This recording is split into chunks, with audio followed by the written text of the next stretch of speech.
omu ku bakulembeze kuba kwesa list eyo musajja musiraamu list y'abafunye sente ali number 16 ali number 16 nene kwenu kwali ya signings footage wali era ne Simba agimukubide abeera yemanyi ng'ataddeko galubini ne mask agenzo zikima. Oli ku YouTube channel Agaliwo tuula kalira emboozi egw'amakerenda. Omuvubuka eyakwatibwa ku katambi nga amansa kasasiro obanga asuula kasasiro mu mwala mu bitundu by'e Katweyo yagenze maaso n'okubanga akwatibwa ate n'atwalibwa mu maaso g'omulamuzi wali ku kooti ya City Hall oluvannyuma ng'asindikiddwa kwa alimanda obanga asindikiddwa eruzira okutuusa ng'ennaku z'omwezi 16 Apuli lwanagenda maaso n'okubanga akomawo ate agende maaso n'okutyemulirwa omusango.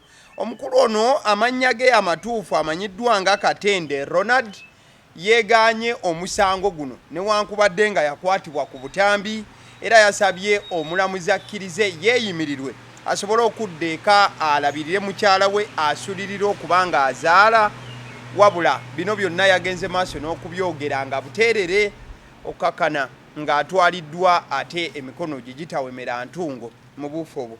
Abasidi omusunsuzi iri erinnya eryange Agaliwo gwe mukutu kwe tuli olunaku olwaleero ndi ne Ssalongo agenda kubabuuzaako nga sinnamukuwa njagala okutegeeza ku Ejokuna Farms Company Limited bano nno balunda n'okuguza enkoko okuviira ddala ku bukoko obuto obw'olunaku olumu paka ku nkoko ezikulidde ddala. Baina Rainbow Roosters, baina Saso, baina Croilers n'ebika by'enkoko ebirala mu buufu ofaananako ebityo. Ate era bagamba wobeera customer waabwe bakuwa vet doctor wabwereere only and only bobanga oli client waabwe. Basangibwa Ntinda okumpi ne Victory Church oba ennamba z'essimu z'olaba ku screen osobola obakoonako ate ne mugamba ebigambo. Ssalongo mbuuliza ku mulabi tugambe ebigambo naffe mu buufu obwo. Sebo neyanza yakulamusa kuba tulaba n'okwebaza bonna b'okola nabo. Yesebo ebifaananyi bye biba birungi. Amiina. Naye okwita oba olumu lwakuba nawe oyagala genda ng'osiriwala nga wano bendaba naye ndaba ku mukutu kuliko abawemula ogera ebigambo okudde kuli bawemula naye nze neewala ebintu saa kwa associate nga bintu bitalina magezi kyovula waliwo ebibiina biso agendamu. Ssalongo ojja kunsongerako busongezo ngambe omuntu oyo awemula. Ssalongo omuntu oyo tojja kuddamu mulabako. Saagala bagoba naye bagamba ne bwemba kati ze bwemba naawemula nsobola okukyambaza kyetwandise okuwemula nsobola okwogera ebigambo n'otegera kyentegeera naye nga toyanjadde mutere ebintu ebyo oluusi oba ogiraagira oti anyway badde ensaaga emirimu gyebale ndowooza wadda nnyo bambi abayimbi oba biki oba byabaserebu baye balina life yaabwe endalamu ate gwe togoberayo oba otulengera bulembe mpitayo oyitayo naye nga webale kuweereza mirimu. Amiina. Akaseera ndoza kadde katambuddemu nnyo kabadde kawanvuyiridde obabuuzizaako. Kale Ssalongo ensonga ezitera okutuleeta ebiseera ebisinga automatically ziba za byabufuzi byaffe nga we bitambula. Omanyi gwe olina eriiso eritera okwawukanako n'abamu ku ngeri gy'olaba ebintu y'ensonga lwaki twettanira nnyo okuba nti tukunoonyaako. Wiiki eno ennaku nga 2 kati ekigambo ky'obukadde 100 mu Parliament bufuuse obukadde 100 ekigambibwa nti ababaka abasinga bagenze maaso n'okubanga bateeka mu ndyanga obukadde 100 buli omu ekisuubirwa nti ssente zino zandibanga zavudde wa mukulembeze wa ggwanga ate abamu bagamba nti zivira ddala mu classified budget okuva wali mu State House mu buufu obwo. Obutuufu bwakyo n'obutali butuufu byonna biri awo. Speaker agamba nti nedda nze ebyo sibimanyiiko Deputy Speaker ate n'abandi ne bagamba nti bo tebajja kubaako nekiboogera. Gye twakidde ng'ab'oludda oluvuganya bo bagamba nti tuli baakubaga ekiwandiiko oba baakibaze wabula buli omu waakuteekako omukono mu buufu obw'okulaga nti ntayi nze sinnaba kubanga ndya ku nsimbi. Ennaku z'omwezi ziri 11 omwezi gwa April wetukoledde vidiyo eno ng'ababaka 37 be baakateekako omukono. Abalala bakyasuubira okubanga beegattako. Tusaba otulambululire mu buufu obwo endabayo kiki kye tulina okusuubira, bulimba ki obuli wano na butuufu ki obuli wano. Era omuntu yaalya eyo alaba kiki kyasuubira naddala mu kaseera kano mu bubaka we owa constituency ye mu kavuyo akali mu kugenda mu maaso. Tweyanza nnyo. Wakati ontadde mu katyabaga. Esewo. Sitya kwagala kwogera bya nsumattu. Esewo. Nabadde njogerako ne mukwano gwange. Omubaka wa Bukoto Central. Honorable Sibamala Richard. Manyi bwe tubeera lusi ku street eyo. Tumanyi okukyusaamu ku lulimi ne twogeramu ng'ebyabayaaye. Esewo. Yambuuza naye Matovu otegera bulungi. Just joking. Yambuuza naye otegera bulungi. Yambuuza kati bwe baali bagamba bya mpuuga Eyalidde bakuleetera akapapula ne bakakulaga. Wano Eyalidde wakiti bakulaga bujulizi. Nawe kati nawe oyinza ogenda discussing ebyo nti Eyalidde. Just plainly. Nagamba kizibu nnyo ku magnitude eyo obutabawo yadde akajulizi. Wakiri wali badde omuntu agamba nze nazifunye oba wenaali bagamba nze nazifunye. Oba account bagamba eno account twazisanzeeko. Oba bazadde pigeon hole bagamba twazisanzeemu ekibaasa. I mean, wandibaddewo ekiriwo kakati. Bwe neeteeka mu kateebe ak'okutandika okwogera ebitalina mutwe na magulu. Ndowooza nange mba nekakkanyiza nnyo. Ekisooka ababivuga balina bye baggusa. Naye ate abalina bye baggusa bw'obuuza kanjogere ng'omukatuliki bw'ayogera obutuukirivu bwabwe. Buliwa. Obutuukirivu bwabwe buliwa. Njagala ogenda okole audit oli munnamawulire anoonyereza. Mu myezi 6 emabega abafunye trip especially kubali kudde oluvuganya Francis y'abantu 37 ogende kwafunye trip ogende toni yalina okumala wiki 2 gye yagenda yazimalayo. Just begin from there. Olawo waliwo yazimalayo trip gye yagendako date n'okomawo. Katujja kutegeera nti bibaliko byaddala oba bavuga kintu tusemedde politics. Tusemedde okulonda wali. Kati tulina okubawo kaazannya kagenda omuza mu kamera. Kati bonna bawala 37 no one is sure of coming back. Niba alina okuba kwebazannyazannya ebyekiyaayi. Kati nze sikyali politics oyo wakijinga. Bwe njogera bwende wagandi Matovu biki yali asima bikoze bitya NRM. I don't care. Niye tetugenda kuzanyisa bannayuganda. We should not take Ugandans for a ride. Ogenda kusanga gye emiswaswa ngule nga bagizizza wano. Obabuuza mu constituency kye bakoze nga nothing. Mu parliament teboogera. Ne bagambe y'okwekyanga awo bateekeko emikono kamera zikube bajje mbamawulire awo ayogere. Kyamutwala mu parliament si kamera y'abannamawulire. It was to the debate issues in parliament. Mu bukiiko. Mu constituency kujiyo birowoozo. Kulobinga. Sebyo ne kati batuza mu katemba bannaye Mukama Katonda muna Uganda alabye. Nze nsaasira abalonzi. Naye nebaza Katonda yansuumuusa. Toli mulonzi. Oba nnonze, oba sironze, oba nina MP, oba sirina, I remain me and my life. Just as simple as that. Niye ng'olaba nti eggwanga lyetaaga okununulwa, niye abalina odinunula bali mu katemba. Ojjukira babegari bayita ekiteeka ky'emmwanyi ekyo bwe kyali controversial. N'ebigambo ebingi ebyayitinga naawo. Ne wobeerawo katemba bwe bagenda okulambula entunga mu ki kye bajjayo ku kkolero. Baavaayo basimayiringa bonna. Lipooti wagiwulirako bagifulumiza n'ebigirimu. Naye ng'obulindo bwa ssente bwagenda wali. Bagamba ebituufu bwe tuba twakuteeka biliyoni 12. Bagamba ebituufu byadda ku ground waliwo biliyoni nga 3. Lipooti wagiwulirako nga bagi ekyenda kiriwa. Lipooti wagiwulirako nga bagiga nti kino bayisiza n'entazi bagenda obbongera. Kugamba naye bana nalaba lutamaguzaawo ng'ayogera oludikyali ngamba ya Rabbi be bano be tulonda. Senyonyi nayogera bino tosirika n'ogamba Mungu gwomanyi. Kugamba bannayuganda tubafudde nnyo cheap. Ate olw'okuba baludde mu kintu kibata struggle bali fatigued. Buli kyoyita ne balimba mu lulimi oluzungu bagamba nti agalibo. Uganda za galibo. Obagamba akantu katono nnyo ne bagenda nako n'obalimba ne bakkiriza kyonna kye babawa batwala butwazi. Bakoowu bambi. They no longer have brains. They no longer think. Kati obayamba n'obalowoolezaako katono nga bayiikaawo. Balugwamu. Museveni emabegako yagenda n'agamba nze munoone era kiba kidomola muleete.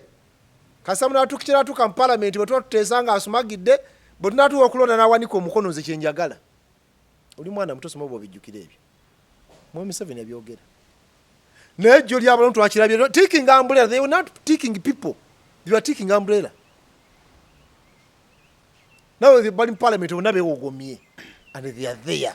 They are sleepy. Never funny akantu katono ne bagugumuka ne bakazimbulukusa. Now eating 100 million what I mean which impact does it have? Kati alaba agenda kundaba nga talina magezi. Mbubozi gatagata zili bilioni 5.2. And how much is million 5.2? Billion. How much is 52 billion? Ku trillion yensanvu mu musanvu. What is the fraction of 52 billion ku 11 trillion yezibula? Ezenguzi ezibulira mu nguzi mu mwaka. Kale zino zo basifule part of ziri. Are they recovering this money?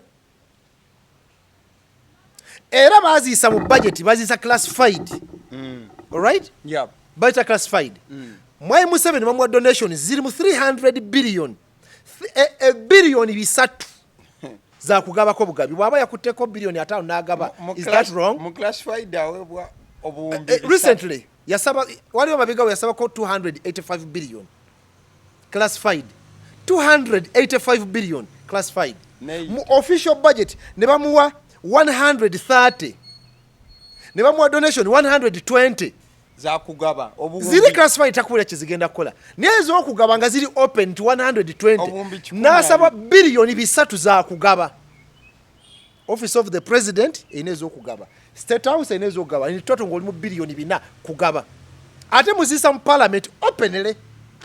Kati bwakwata kwa 5.5 actually ni wajanga tiyekwese nagati uli mpaka aliwo ngenda mu milioni 10 ngati yekwese abata ina musangu aziza because mwazi mwa officially atete mwamutemera wanazigaba kitegeza no njagala kuza mu logic njagala kuza mu logic omanyi bagenda baloza nti bategeera nnyo sente ya wa musolo eyo nonebwa they gave out 400 billion ku Mwai Museveni za kugaba mu budget eri official formal ezegeza ino lukusho na yakone 285 era za classified ekisoka mu classified tomanya je zigenze kale ekyo tukireke bali ne ate za donations nga ine billion ziri mu bisatu oyo omwami bamuwe billion ziri mu ebi nga za kugaba ne speaker ina billion zesatu za kugaba ne deputy speaker ina mwezi za kugaba ne chief justice ina mwezi okugaba ne mchala na banja prime minister ina okugaba obugabi just giving out era mabega na luli abantu nga bangangala simanya speaker yagenze nagaba simanya sente ensambya simanya yaguze kitete cha milioni 2 omuntu gwe wadde sente billion 4 za kugaba boyegabire kitete cha milioni 2 ngolo akoze nnyo I mean abate yegabire weyegulira yegabide amanyi Kiseka bamugambako omugenyi Kiseka mukama mumuze mirembe bamugambako sente za beruwero bere byali okuzza olwere ebintu by'abantu byali mu lutalo kati yali avunanyibwa ku fund eyo kati babo sente zakola ki nagamba ne sirimulekwa bamwa sente za bamulekwa okuzza ebintu byeruwero kati bo mwezi abulankanyizo nenga zali mu office ne bagamba Kiseka yali asena abuzaze sali mulekwa mwaga sente za bamulekwa nze sirimulekwa ebyafete byayinonebwa olwokubanza enzigaba nerafusira kufuna yasoko kwekola chichi nero achinzija yecho nti at times tukola kye tuyita cheap politics kati enjawulo eri wakati wa Matovu n'abalala nze njagala okuyambako omuntu wa bulijjo okole decision eba okusalawo ng'okukoze from an informed point of view si yakubuguyaza ekigambo kubuguyaza okimanyi okubeera awo nga bakutadde mu mbeera mbere omuntu ekibogwe ekigambo ekibogwe ne bakufula ow'ekibogwe bakufula ow'ekibogwe ne tukubuguyaza ne tukusiriwaza nga tukapitalizinga ku ntegeerayo kati bannayuganda basiriwazibwa ffe bannabyabufuzi oba bakulembeze nga tusinzira ku butamanya bwabwe n'obasanga bakwama olaba ezo ekikumi kyabale kikola ekkubo ekyo ekikumi kyali kizimba essomero ekyo ekikumi n'ombuuza nga bwazimba ameka bakuwa ez'ogulamu emmotoka wazimba y'amasomero ameka n'ogaasijja gigula kubanga wagana okujja mu parliament nga wakiri olina primo gy'ovuga ate oliwe Kampala oliwe Kampala lwaki tuwagaana ti ezo batuwaza bwerere kanzizimbemu essomero niye bagenda basiriwaza abantu ne munayuganda nalowooza buli kimu kiba budget nkugambye bwe nti njagala kidda mu kamera nga oli clear Mwai Museveni aweebwa biliyoni ezisukka 300 nga za kugaba kyebeta donation era waddembo zigabanga bwayagala ekyo kiisibwa parliament officially nabo nga mwebali abalekana abakulaga nti bakabi bwaba yakutte ku 3 najjako biliyoni 5 nazigaba. What's wrong with it? What's wrong with it? Njagala ombuli omufolotingira. Formally, officially mwazimuwa. Ye bwayagadde w'okugaba azigabyawo. What is the problem with that? Lwaki tebazigaana wali mu kuziyisa? Ne bafuluma parliament. Tetujja kuyisa budget eno, Mwai Museveni tumuwadde biliyoni 3 za kugaba. Ne bw'omuwa biliyoni 5 nga za kugaba. It's wrong. Because everything is budgeted for agaba zaki. Bwegaba malwaliro tugaina budget. Amasomero gaina budget. Abaana ba scholarship baina budget. Everything has a budget. Then ezo gaba zaki. Ne muziyisa ebikumi ebi bisatu. Naona ni supplementary. Nagamba njagala supplementary ya biliyoni 10 kugabako obugabi. Ne muzimuwa. Kati wajozigaba esente iyo musolo yes. No, you can find out every budget ya state house gira donations, every budget ya office of the president about donations, every budget you can find out. Kati watandi kozigaba sente yo muwa musolo wamulabye boyaziga lwaki temulwanira wali mu kuziyisa ne muzigana. That consistency is yenjagala kyenavudde gamba nti ze siri mu lubulu ababuguyazibwa kubanga ne bwe yali baddenga kubisatu kwe yakutte biliyoni yaga 5 najja nazigaba openly nga tisina byakwekweka. There's nothing wrong because mwazimuwa kuzigaba ate temwamuwa boundary wanagaba oba ntegerekeka kama njagala nnyo abantu laba I don't want them to misunderstand me. Nze mbayamba kutegeera abantu bano babazanyirako politics ne balaga nti bakola nnyo but they are the same people abayisa budget egaba sente ezo ku bwereere. Tebava ne gibagambako tebakuba ndulu kwolwo. Let me tell you, I just want to emphasize, we have taken Ugandans for a ride because twastadinga obwongo bw'abannayuganda abangi tuyita abalonzi b'abantu ba wansi. Therefore tuyiyabuya ne kakati katubagambe kino kati protestive vote kati kino anything you give them they will consume. One, they are fatigued. Tebakyalina budde bulowooza ku lwabwe olina balowooleza. Akati osanga nze Matovu mu buyinza bwange nga mbukadde bulungi eyo notataddeko ne kooti yange. Ayisha olwo oluvengeze tolundira kaligati bakoze kyakabi nga sente bazigabira mu budget. That's the challenge we have. Sente bazigabira mu budget. Nze singa bali consistent bagano zigaba mu budget. Then ne bajja kadira ne bakiwakanya.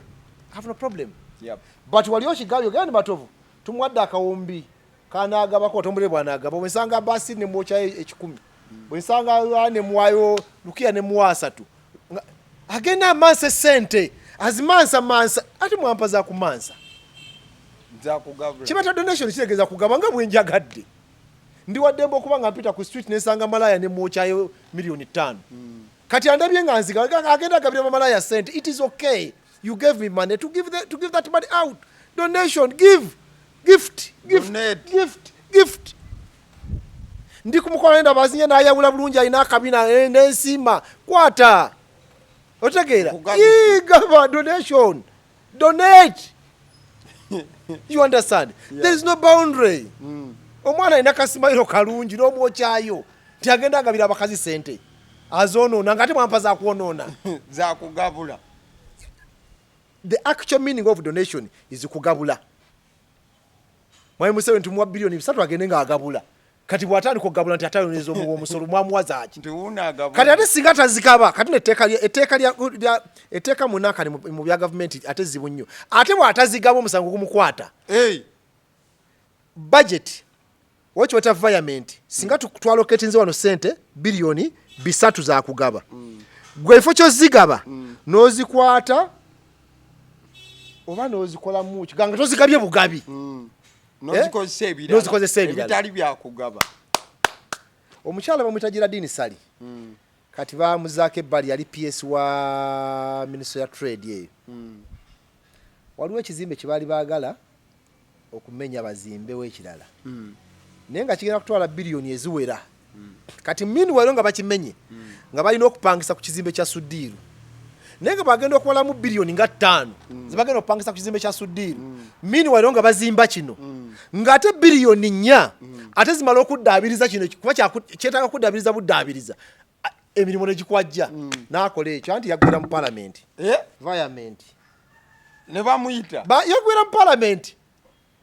Ne bamuteekako tabo lwaki wakyusa sente n'okola bino tebyali munakani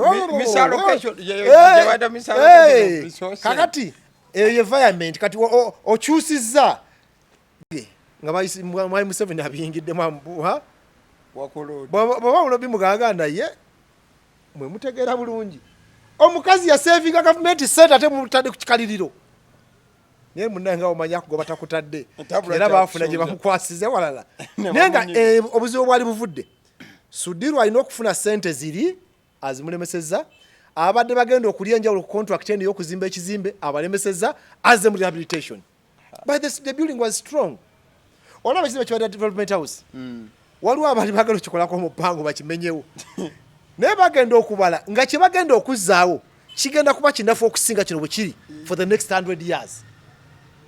Nenga abapanze balina kimenyawo okumenyawo kokka is a contract. Erimu bilioni nga 10. Okumenya kirimu bilioni nga 10. Then okuteekawo ekirala kyokka kye bamenya. Amaanyi ge balina okuteekamu kimenya mangi nnyo okusinga ge bagenda okuteeka okuzimba ekirala. Ezo diru ziba mu gavumenti. So kinjagala okuga nti ate singa tazigaba musango. Kati omusajja waba yagabye. I mean, what's the problem? Mwazigaba. Nze njagala kutagula logic. Mesa agala nze muntu andaga nti oli mutuufu kyokola naye nkuwagire. Mala kwetegereza kino mu budget gye kintu gye kiri. Bazi mwakola kizigaba. Mwamubulya walino zigaba nti nedda. Kati ekizibu kiri tuddawo. Ekizibu kiri nti yagabye mu parliament singa yagabidde beekata kwite tewandi badde obuzibu. N'abatwalira ebisawo. Tewandi badde obuzibu. Singa yagabidde. Kati ekizibu kiri nti yagabye mu parliament. Oboli yagalaga nti parliament babasasula. Is that the problem? But the issue is donation. Which donation? Mwabi mu budget. Kati nze nabire ebyo evidence nze mbivuddeko njagadde kujjayo ka logic kali. Whether bazifunye bate bazifunye that's none of my business. Siri MP. Watch again. Niye njagadde kulaga nti bali mu kuzanya bya bufuzi but ebyobufuzi babizanyira ku bantu abatategeera butegeezi just. Sente mwazi isa zigabwe era zigabiddwa. Nze singa babadde clear nti bazigabye waliwo guno mpango ogenda maaso wabula bali mu speculation bazigaba kulwe mwanyi abanawudde bazigaba kubanga bagenda kweta tteeka lya maji the UPDF Act kati kye kituufu yo oli agambye bagabye 10 wati omulaba naje n'agamba nti entuufu ziri 2 onaamuwakanya ojukira bagabako mukaddabi bagaba bakati bagabyana kati abuli MP okuyisa oba kyali kibamuwa 10 ku tteeka lya togikwatako twatwala ki waliwo 2 waliwo 4 waliwo 10 kati entuufu tezali nzibu za kumanya. The thing is I'm sure bagabe sente kubanga nalabako wa beneficiaries bazo naye kati yagambye 10 mugamba ku evidence because ojja kuba okyali omulyaga nti wapi bazabadde ebi 2 kati tutandika okubaganya ebirowoozo zabadde 2 zabadde 10 kale wakiri bandi bawadde 10 naye ate 2 byayitiridde omulagamba nze mbabuli amazima ono kati speaker avuddeyo sinze sande zibampadde ogabaza abadde 5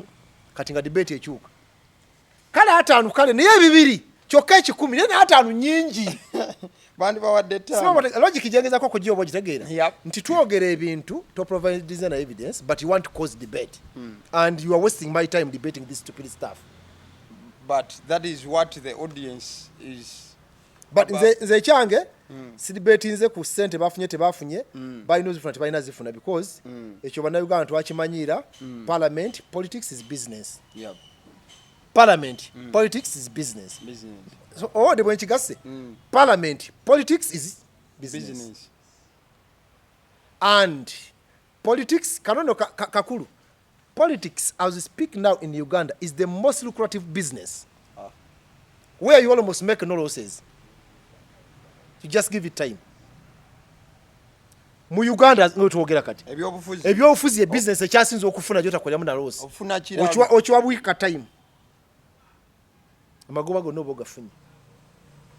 And that explains kyekyo kyekinyonyola lwaki omuntu akwata milioni 10 naziteeka mu kaluluko obwe MP ateeka mu milioni 10 n'ekisanja kya MP emyaka 5 bw'okubisa milioni 35 on average nga buli omuzi afuna zibeera bilioni 2 ne milioni 10 emyaka emeka 5 kati gwe oyinza okuteeka bilioni mu business gyogenda okufuna mwamba gubaga bilioni emu ne milioni 10 mu myaka 5 naye ate bye twogerako si bituufu kubanga sente zo bwezifuna tozaayo oddayo mu balonzi ziri kuwaide sente tukwata kwadde 10 35 gwe kubisaamu milioni 35 emirundi 12 sija emyezi 12 times 5 that is 2.1 billion.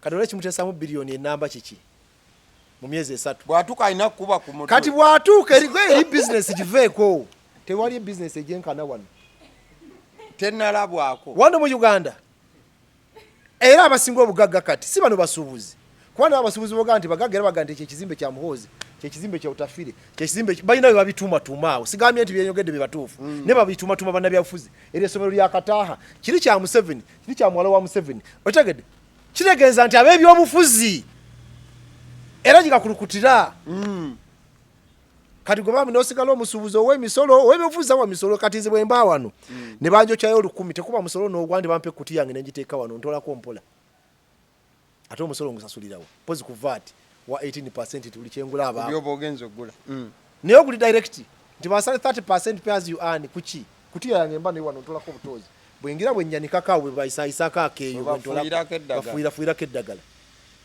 waliwo business efuna okusinga eyo kakati ne bolaba bano abantu balwanira olajja babuguyaza abantu abasiriwaza ne tuleta zisirogani tukola eri ye business efuna where you sit in parliament once in a month no funa milioni 35 and you don't go back to the electorate but the money is on the account. Njagala omuli omulimo omulanga olina mukama wo CEO mugwe mu mwezi ogende omulundi gumu na kwa milioni 35 olisaawo olubulu ekigere n'olingiza na bulingiza bwoti nakuwa 3 mwezi eri mbaloza abakutuma togenze ne parliament toliyo ni 35 ziri kwa kawo olinajo waliyo business esinga eyo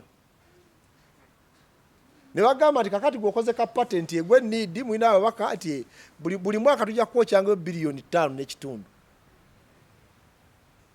oba abakawo bakiko ate bakika bilioni 5 zija kwa account kubyamu omwezi bilioni 5 kitundu times 12 sente mekezo buli mwezi mete oba milioni ngabi 3 ba 2 buli mwezi ngozifuna wano balo business ekola magoba akigofuna agasinga ago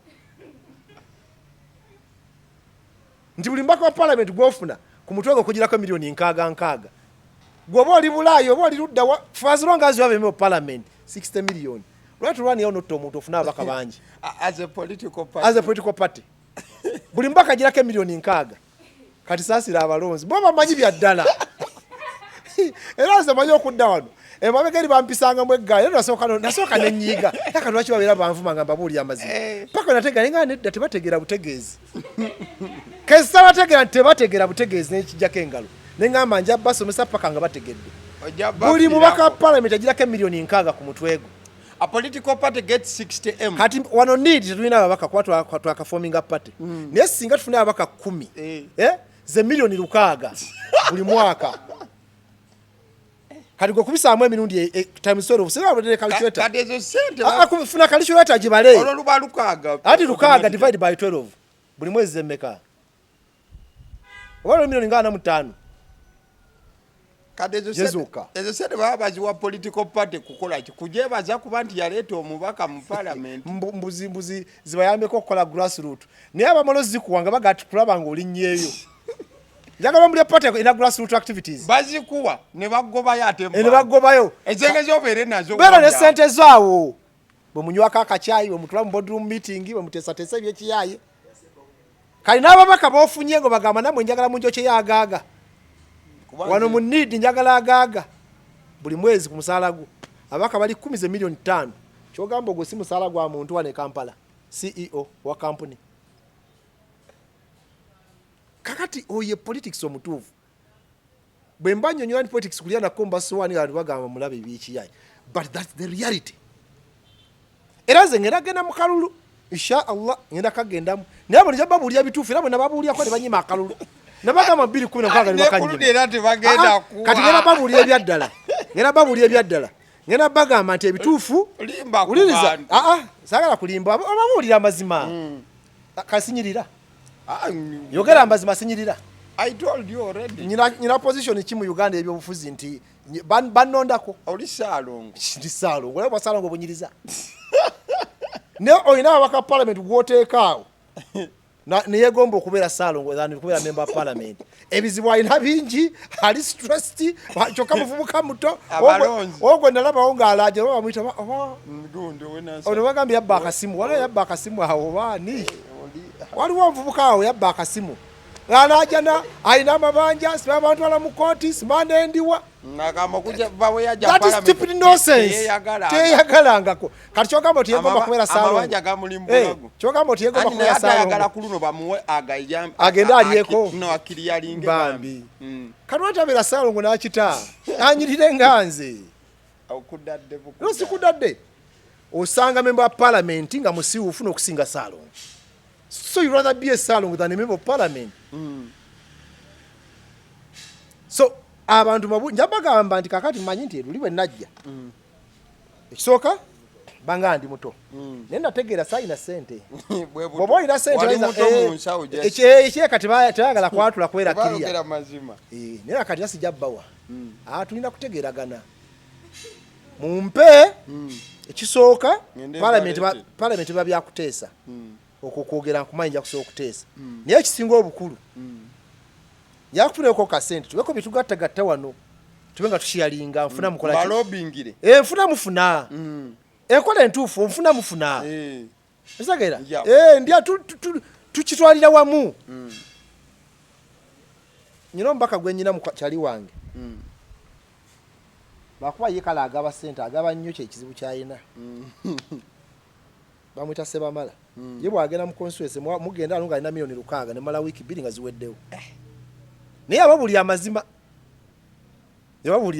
wano yajja alina sente Sebamala namulabeko ku list ali Bulaaya kati list yawe gyali teyabadde ndo yabadde saani ne baba bamutadde ku list nkugambye ali Bulaaya ndo yabadde mulala ne bwabanga linnya lyenga kweriri ali Bulaaya yakubye simu ne baziweereza kubanga byali bya kusayininga alabika teyabadde byali bya kusayininga ali Bulaaya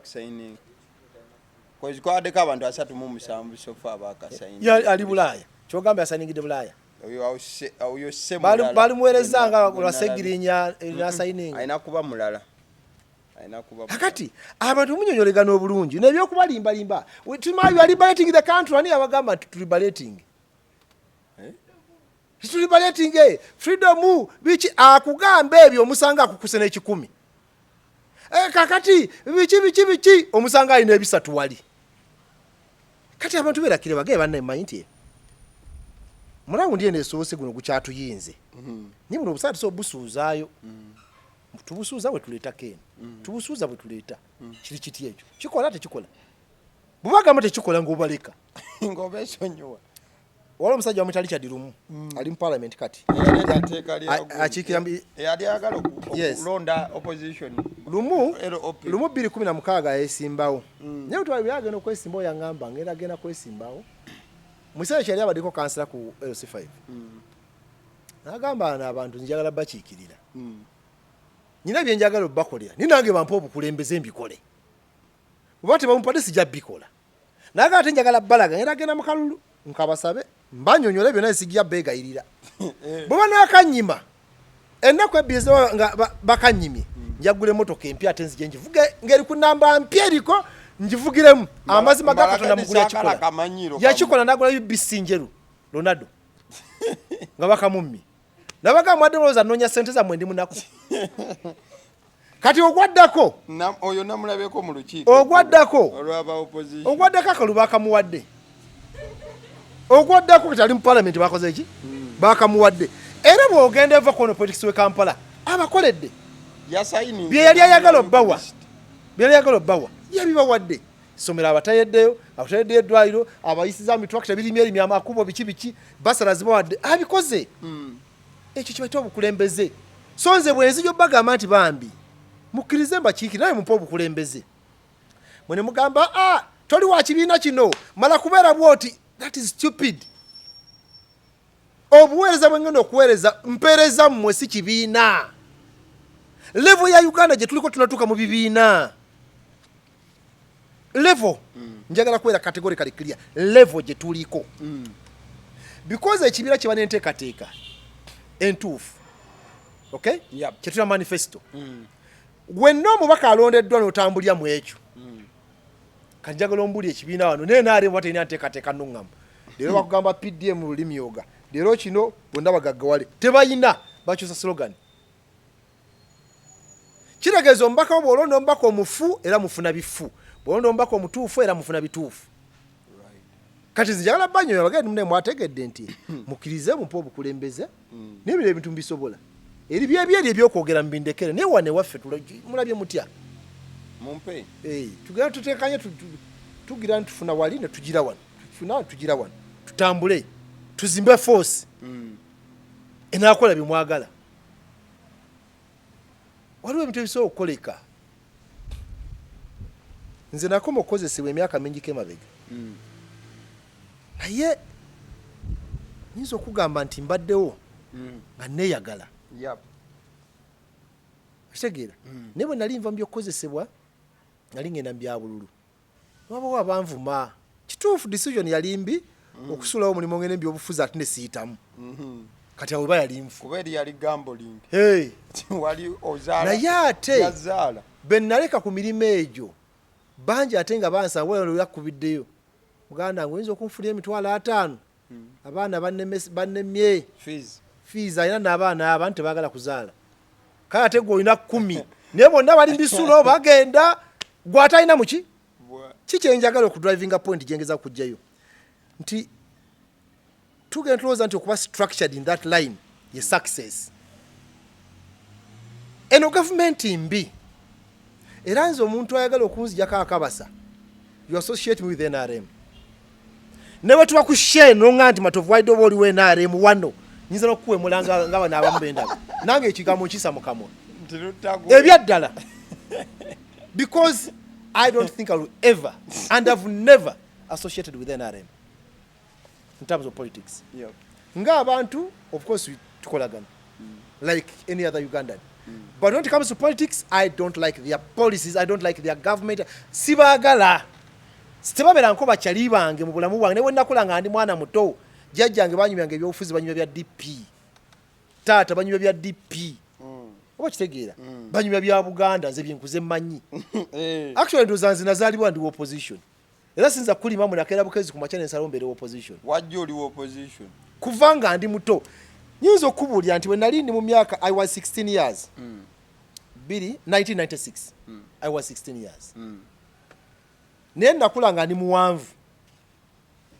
Kati nga nyina muganda wange yendo zali aweze emyaka 18 gwe nali nzirako. Kati mukyalo waffe gye tuli ekyajubira amanya njagaleko oba wange ogere kwa kannuma naye kangalike ne wajja abasajja abakunga abe NRM including chairman we NRM w'ekyalo ne bajja wakane batabbira jjajja twatubeera jjajja ne senga abaana bano mbatuwe bagende balonde kabaga ni Moses ngata naweza miaka 18 nsambu naye yali mu 17 naweza gamba laba height yabwe obuwanvu balonda ibajja kulonda ni batuyita natugamba wo kulonda encha tuwe kulonda naye no basoba ku 7 kati babyogedde tuyuliriza ne batuwa amaji eggs amafumbe 2 eggs nsambu ne bamuwa eggi ne bampa eggi 2 eggs amafumbe 2 agatuwaawo ngeri okunyumyanyumya mwawo ntugalya kyetugenda nemugasa tuya kulonda kati tuuke enkyo ogenda okulonda nkulayira nga ntya Katonda yantonda laddo enkubire wano nalonda semwogerere amazima ga Katonda muguna nalonda semwogerere watoka kalulu nalonda semwogerere anti Katonda twalutanga lumbugu kati Museveni nali bagitanga movement batugamba nga ba movement kati nako kali kalonda mu bafu ebyo nalonda semwogerere wakatuza mu bafu dikuti yali babiveera wakyali kiveera ndoza byali biveera sibijukira bulungi ngamoka nyigira nalonda semwogerere wamana nokazinga nembiteekayo n'ensambu tweteesa kati nga luli tumanyi twaluyitanga lumbugu by then mwali ejjiri obwe njagala kulaga enguzi gyetandikira ekyo nkyogera mu camera and this is not the first time wali enguzi yejji yes I was under age ekimu kubinyiza ku NRM actually abantu bamuti bamanyi busungu jembuja ku NRM wali wabangamba njogeza obusungu naye ekimu ku busungu bwenyina ku NRM you cannot get me under age nontwala ongulejji nonde ate nga asooka difumbu ontegera bulungi batabbiddaawo basenga oba babuwayo ku busente tetumanyi kubeera ekiseera ekyo bagabanga hafu y'omunnyo ekitole kya sabbuuni bagabanga ekitole kya sabbuuni hafu y'omunnyo gwalinga gwa bbula bakuwa akasaketi k'omunnyo ne bakuwa ekitole kya sabbuuni kati okuwa sukaali baba bakulabyemu ekyenjawulo ngoinaba wagume nnyo balina okugonza ka hafu ka sukaali ka kwota k'omunnyo n'ekitole kya sabbuuni kati okubateekerako n'amagi ne natuuka wali anti byasemogera byo nali mbitegeera kubanga batugamba ono anti kati twabyawulanga luli lumbu guno si luki kati ng'ate ku kibirige mayanja bagamba ono mboli yamuleese mayikemiko bwabeera mboli yakoze ono yenyiwe FDC wagundi wa jema yatandi wakwezi wakalenzi kato by the way ngagamba mboli yakoze eki kati bate tuono na kalulu no lumbugu kakati nze ngamba nondo olumbugu anti akalulu nenkawa kimvinvi ekifaananyi kyali kya black and white kyetwalabanga nenkawa semwogerere naye nange nenneeti ngamba abasajja babandabye kakati nze obukyayi bwange kwenaale mbuli historical and I mean it era kyamani wenaale muwekyalo gyali nakati naye bwe tumukolako interview nyiza n'okusindika enamba enendikuwa nakati since that time nakati yakyaliko ne kati musajja mukadde ndoza alinga myaka 8 is aged akowe gyali so eyo jenzi gy'obukyayi bwange obwenaaleemu enguze eveeyo wansi sinatuuka myaka gironda n'ensambu etanaweza myaka gironda molova mutututte mutuwadde eggi ebyekiyaayi kati abantu bwenjogera bino ebintu oyabagamba Matovu yalya sebo nze okundiisa nooba w'amaanyi walya kimujji n'omaliriza era ne sibawo kye baagala ate bagamba obanga oyagala okutta omukwano kati mwaba kyakwana kwana omuwala so omugulire ejje effumbe first time meeting ogoba ogumaze kwana omuwala mugenze out sasula ejje effumbe alirye kyekiri mujji simanyi no gano buli omu agenda kinonyerezeeko oli mufunye akawala bakigezese olina akawala kweyagala nnyo kakuwadde ddeeti kagulire eggi anti we gukoma tewewe tolinawo waaka wabigezesa byakola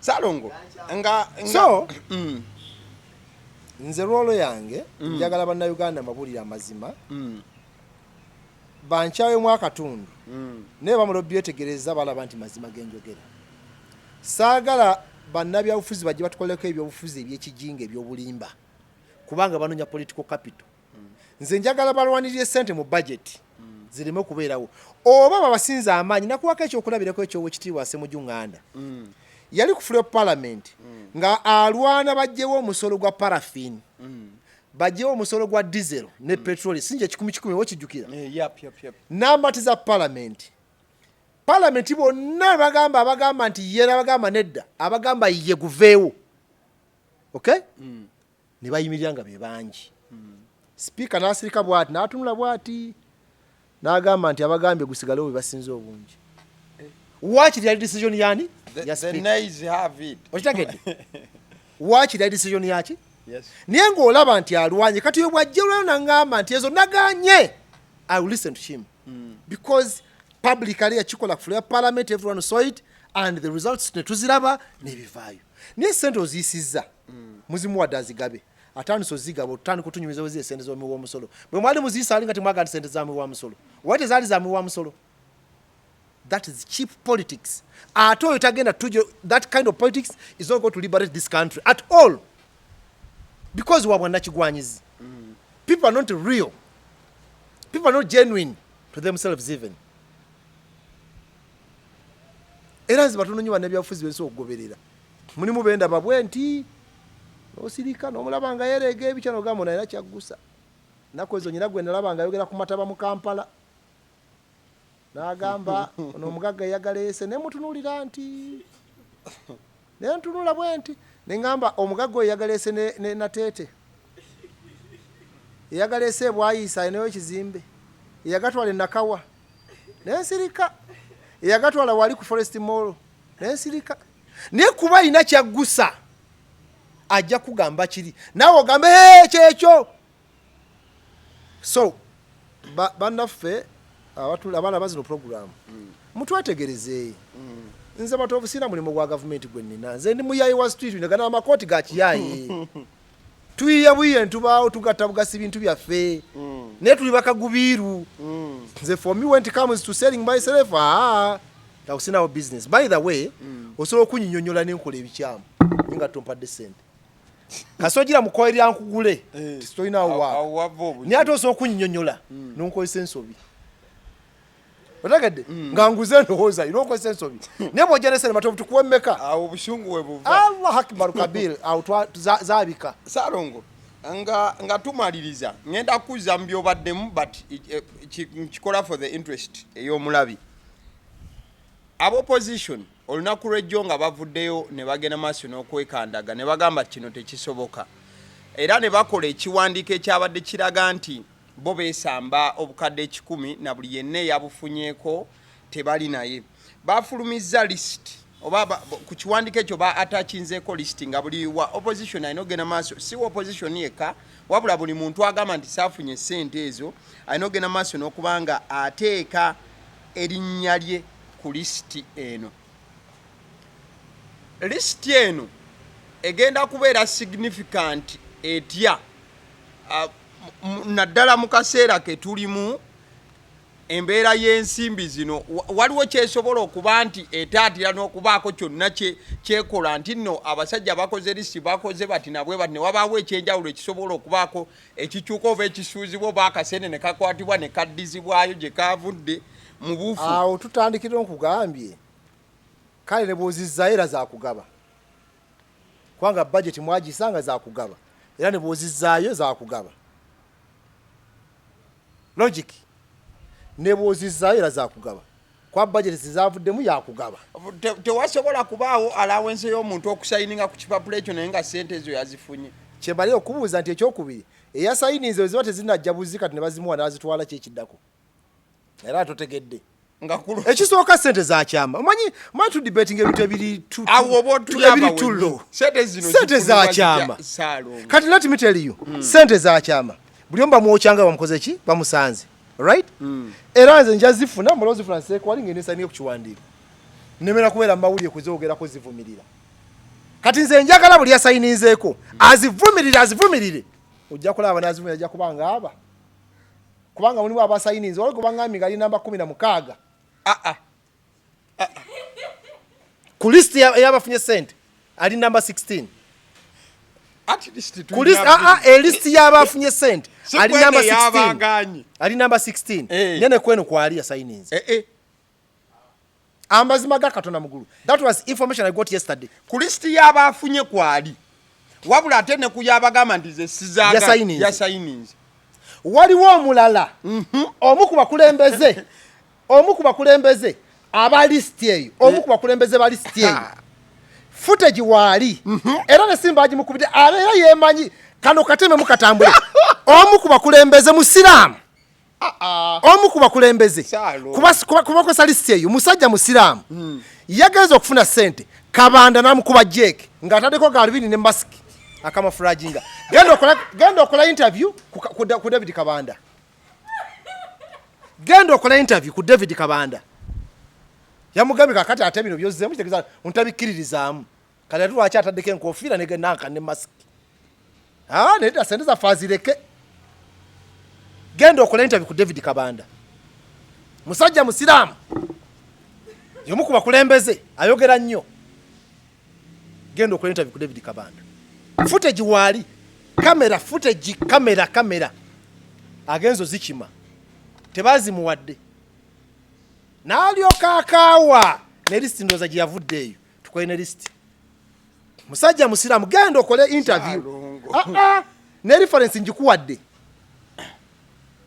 footage wali Ssalongo totawana tokiddukako mayisagala bintu yakwebuzabuza tokiddukako njagala abalabi bafategera obunanfusi bw'abantu sente bazimumye atadeko galubi atadeko enkofira yatadeko mask ogalo ayedu camouflage kitegeza bino byose mutakola ki tobikiririzamu bira fu sente za fizireke era mu mujjo kwa mbyogerere baba deka babikudde era we yakoze first interview n'omugamba wahe bwana Matovu tubirabye byokoze byonna naye tube tubuuza kalika akatambi tukate antu inawo kano tukate nkulayira nga ntya Katonda okudda ku beerya nnyabo bamugambe tuinawo kano tukate n'agusala n'asala pressa siroza anti yaziyo kola press conference endala adi bamugambe wayi bwana Matovu tuina kano badde ogamba otya tukate yasaza akaliro nkubulira mazima agasembayo so bwenzije wano mu kamera olusu nabye tusirika ku mutima Ssalongo musajja musiramu ayogera nnyo yomu ku bakulembeza abali ku kintu ekyo bamugambye wayi tulinawo kananti wadde ogamba oti tukagire n'akaliro ne kakakati nakabwati nayisinganyiza yawo kumulyango gwa parliament nga muwombeefu muzibu atambulanga atalina maanyi akaseera tuli mu kazibu so don't joke around feje tutambulya nze Matovu mukama mulungi nze ntambula ne bonna ntuuka mube naremu mbabeeramu ojika byampuuga nagambanga ngaba bifulumya mbeera nabe kawungezi naye biwandiko babiwandikira mu office mwembeera nenga is okay tuba nabo era nga babifumbira awo ng'olaba nga baluka omuzannyo gwabwe iwongo okulaba nene bagamba toyogera era n'osirika and that's why nkyali nabo kubanga oli musajja musirise yes naye bagamba ati ekyo kyogerako gwe genda okonye kati njagala oli wabere waddamu anyanukula mu layini eyo nkulayira nga ntya Katonda ekyo kyekugambye kituufu musajja musiraamu ayogera nnyo tulina wano tulina wakatambi andi kati ffe tubatugamba tulabye ng'oyogera naye nga ati tulina wano n'agamba nayanukula tulina wano anti n'atandika okwogera oludi n'ayogera ng'ebyenanga n'atandika okwogera oludi kyawo Ssalongo nga tukyali ku kyakatambi so kati byobadde obuuza mbukina impact simazi genda kuddayo n'abaleekaana bangi baleekaana kuba tebazifunye kati nyinza n'okugamba nti ebimu ku bigambo ebyasembyeyo ebimu ate nno nkugamba byemanyi kubanga ojja kumbuza nti gwabadde wange obiraba naye ebimu sipiika naye yakombyeko erima n'agamba tujja bbawa alina byagamba tetujja bbawa ng'ali shuwa baagaga tujja zibawa amazima aga Katonda mugwe aga situjja zibawa Ezageza kino kiri back stage kulika abasayininze nga basayiningisa bushungu bwe nkutidde n'okutya kyomulaba kati zogenda n'ombuuza ebintu ebimu naye tunda butunuzi bwe n'ogamba anyway ati zonsaasira kuba ati nakugambye politics kulya nakomba sowaani and the people do not want to hear that abantu bagala kiwulira naye ge mazima agenda mbabaka bonna you audit these members of parliament olabe parliament bateesa tebateesa mu bukiiko babeera tebabeerayo mu constituency baddeyo tebaddayo that's when you realize politics just kulya abakozi batono nnyo aye n'abakozi olaba Ssemujjunganda byo n'awakanya kino n'ayita kino n'akola era wali wawa muli empindi ku mabega yayogera nnyo lwaki sipiika amuwa mukisa atayogera temwagala ayogera nti ate yayogedde nnyo kakati na what do you want parliament ekigambo parliament kuwogera bigambo niti babyogerayo era kati tebasobola kwogera nayo byoza smart byogere tebasobola byogerayo okunywa bagee kulya obaka tulye ekigatta mu parliament kiri ekintu eki kulya kubanga alina budget ya 3.8 billion n'omugaa government ekyuka enkya bwemba mu lukiiko yasooka okuweereza ka message DP Sajja Lutabangule kubanga tali sure ati mu government eddako era ajja kuwa ne budget eyo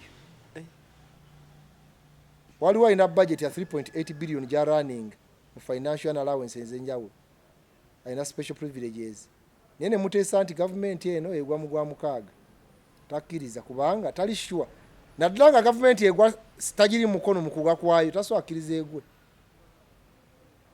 because ali sure nti ajja kubeera mukulembeze ku ekyo ne budget ye tebabalyanga ssente teakati ogenda ga nti tuli mu kakiiko tuteesa nti government eno egwe kati nga lopo agamba egwe ali sure anabeera lopo mu government eddako anti kyekibuuzo kyenkubuuza government FDC egenda ogisuula ali sure nti banamuwa obwalopo mu FDC banamuwa minister gaffe egwe kati zingena ne balulanga muli bajega netula n'ensirika nze kanneweeka ekyokulabirako ndi wano naawe ndi wa opposition government eno erina okugenda sijagala egwe Sajja ka Museveni kaffe n'ekyanga right naye nyina ddiru gyengoba ngaagifunako biliyoni emu katugeze leero lwakumeka leero Friday biliyoni eno bagenda ginsasula ku Lwokutaano olujja okay kati tuteesa waliwo tuli mu meeting tuteesa government tugimamuleko ku Lwokubiri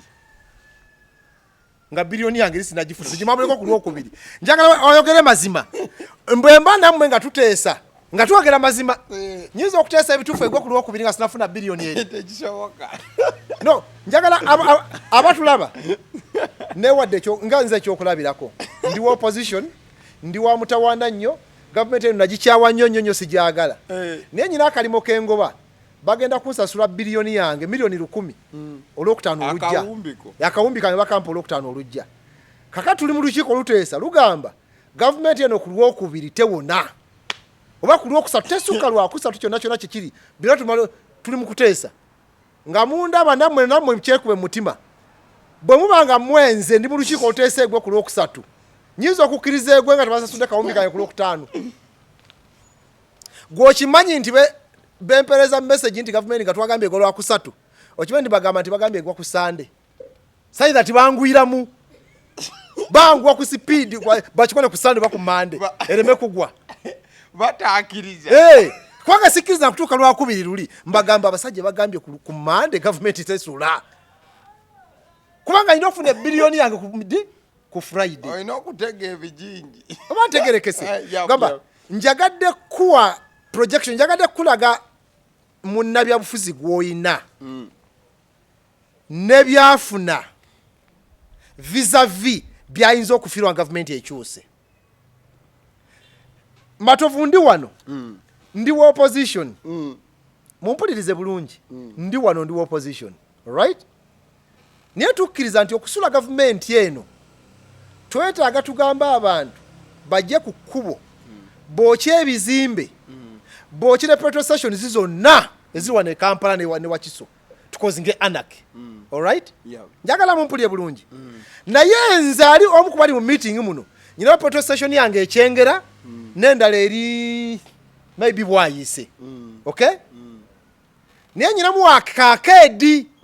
Nyina akedi awo mu tawuni. Bali bagituma bamuhozi bagituma mbabazi bagituma yani. Naye yange. Kati ndi mu lukiiko lugamba abavubuka tuba empowering. Ebizimbe byonna babikuba byoche ne police station bazooche. Kati ndi mu meeting yemu. Njagala gwanda baweteke mbigere kubanga bana byafuzi be muyina. Abagagawalidde mu byobufuzi nga tebakola gwali opposition. Meeting ene gwa bulungi nga tugenda byocha lwakuna. Meeting ene gwanga twali ku message katusewa DPC ndi byochibwa ku Monday. Ntitaize ebizimbe bantu bagala kwocha petrol station. Kisoboka nyizo okukiriza enteekateeka yogenda maaso. Atosobola. Abatulaba njagala munfune bulungi temuganti Matovu atwononera abanyonona no.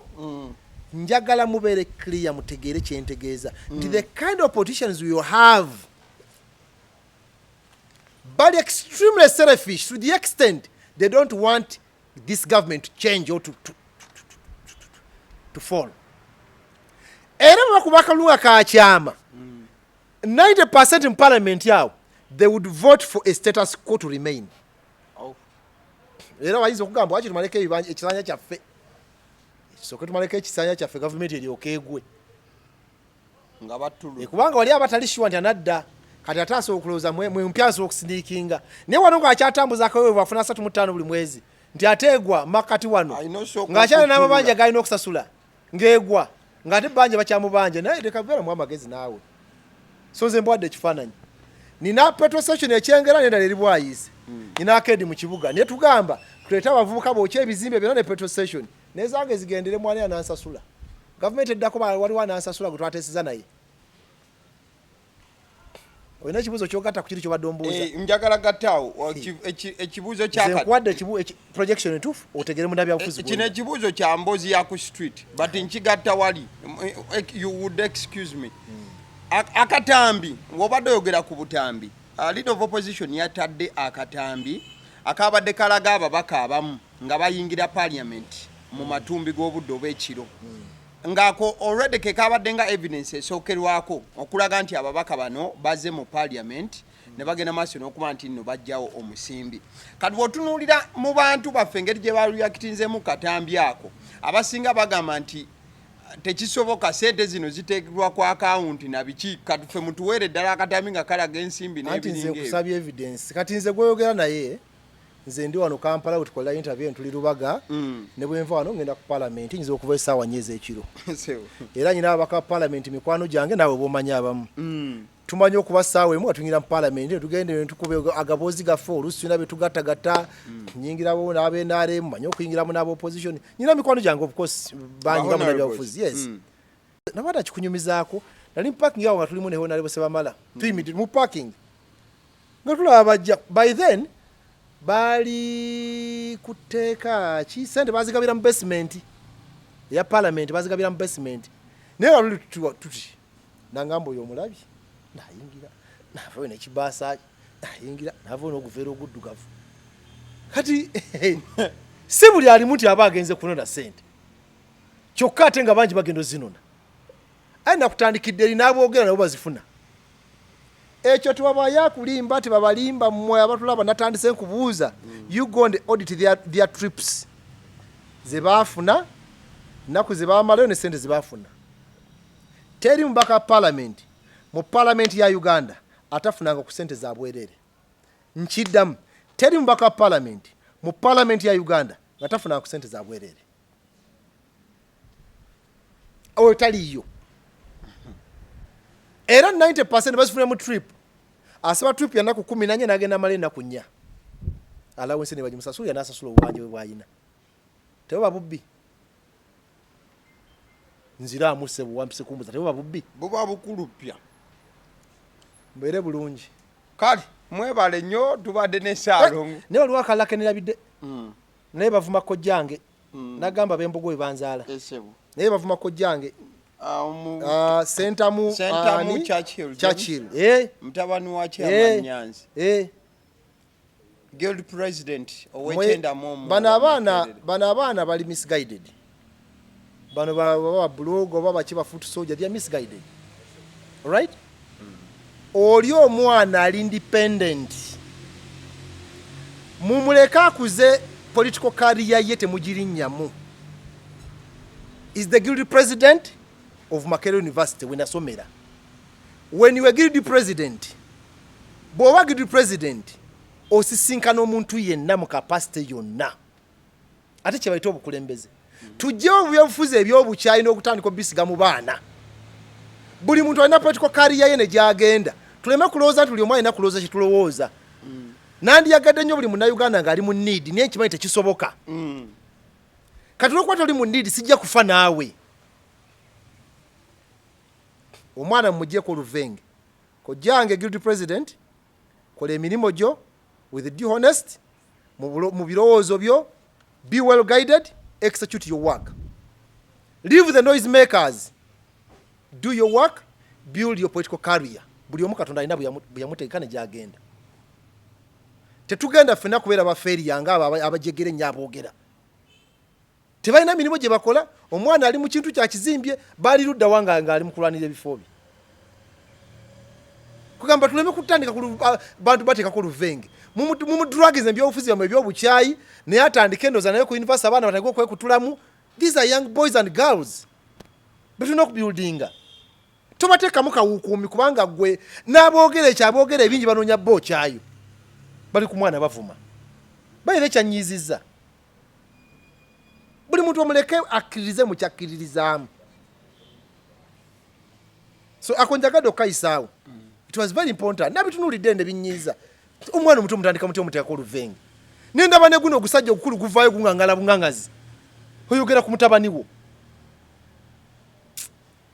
Yesimbye Kawempe South, omusanga mu Kawempe North, kati agenda waffe kimanya kabonero zetu z'omusango musango eyo Nyanzi. Nawe omwana otandise omukomerera emisumaali. Because onoonya obuganzi. Kugamba tuleme abaana obateekako oluvenge. Chimaze, kiwedde. Thank you. It was such a great time having you, and it was such a very great insight. Naddala ku bukadde 10 obugenda maaso okubanga buwanyisiganyizibwa emikono mu parliament as they allege. Abasiddi omusunsuzi linnya lyange mbadde ne Ssalongo Matovu atagwa buwoomi ng'akakubo kagenda mu fumbiro. Mbeere bulungi. Thank you so much.